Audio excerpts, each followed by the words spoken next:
Going to give you a quick video on this Nissan Patrol 2025, the latest on the fuel tank not filling up from Nissan. It's now a year later. So yeah, petrol engine. Don't think I hate petrol. It's got a 120 Prado petrol over there, bloody beautiful. And we have the old Commodore VX with a V6. Mitch has put his deposit on this, so this is an inherited sort of family vehicle that we just held on to. Bit of learning, and then Mitch says yes. Anyway, he's paid his deposit. But back to this Patrol. The Patrol, basically the story is the service manager called me up a couple of days ago. So in case you don't know what the problem is, just quickly, we'll make this a quick video. A lot of people won't know about this. They'll have their new cars and they'll go, oh, mine's fine, there's nothing wrong with mine. But they don't know, because most people don't.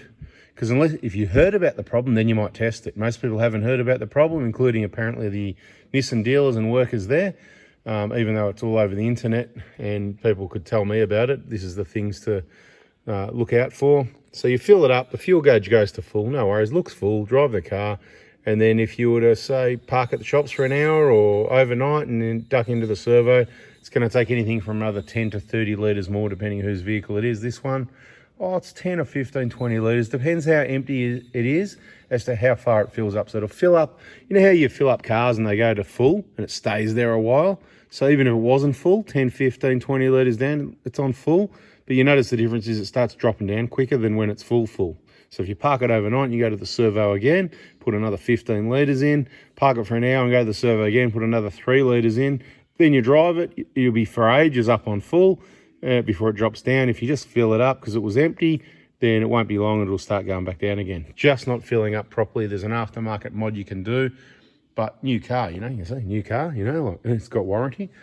Anyway, so I had it booked in, and the service manager rings me a couple of days before the booking and says, oh, because I've been saying to them for a year, come on, talk to Nissan. I'm not bringing it in until you know what you're going to do. All this blah, blah, blah, waste of time, right? So he rings me up. So he had it booked in anyway. They were going to have a look at it and all this. And I said, okay, whatever, you can have it, but I'm not coming to pick it up till it's fixed up, you know. So then he pulled his finger out, and then he goes, oh, there's like a bulletin on it or something like that, and we've got to do this testing. So at the moment he said, I need you to run it down low. So I don't know what testing you're going to do with it, run down low.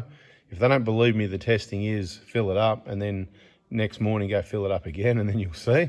And if you want to work out what the problem is, you can go on the internet, because everybody else has worked it out. But apparently they want to run it low for testing, so that's where it's at. So I'm going to run it low, and then I'm going to drop it off to them and say, you've got it until it's fixed. And if it's not fixed, I'll just bada bing, take it back again, and let's see what information they give me. You can fix it yourself if you like on an older vehicle, whatever, or you can just think it's full when it's not, because you don't really need the range anyway. But I want the range, I want every last kilometre, and I just want it to work accurate. And it doesn't help the trip computer, because you can't trust that because it's not right. And every time you fill up, if the fuel gauge is getting to a different level, so you can't trust the trip computer, and then you can't trust the fill up, check your economy, because every time you fill up, it's slightly different. So, 1 minute you think you got 11 litres per 100 Ks, and the next minute you got 16. And it was not that much difference in the driving for that tank of fuel. Anyway, that's where it's at. Just thought I'd let you know. Bada bing, bada boom. Catch you in the next one. See ya.